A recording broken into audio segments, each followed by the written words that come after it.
Hey guys, it's STEM with Sid, and today I'll be talking about concavity and second derivative test. Exact same as first derivative test, except you're dealing with the second derivative. And there's a different meaning. You know how f prime of x is greater than 0? You have increasing, f prime of x less than 0, it is decreasing. Well, double prime, or second derivative, if the derivative of the derivative, so the slope graph, the slope of that, if that is positive, it is concave up. The function's what do I mean by concave up? Well, concave up is like this. It's facing like a smiley face, right? And frowny is concave down.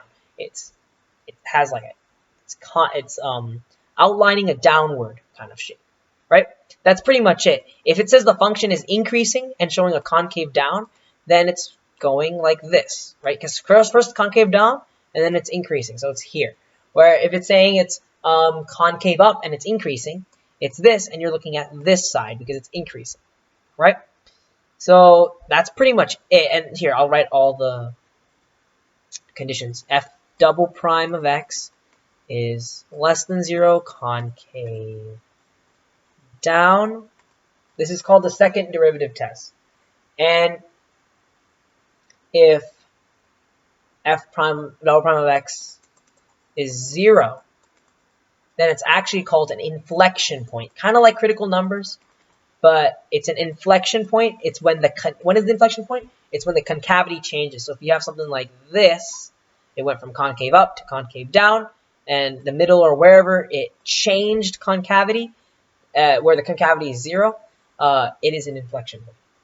And you can literally just take any function, find the second derivative, and by the way, it's just like critical numbers. The double prime of x equals 0, or it could equal does not exist. Or sorry, if f prime of x, if f double prime of x, or the second derivative of f of x, if it does not exist or 0, it's an inflection point.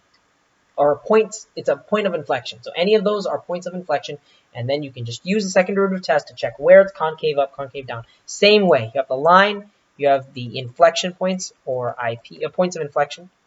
So people call it I'm going to abbreviate POI, points of inflection.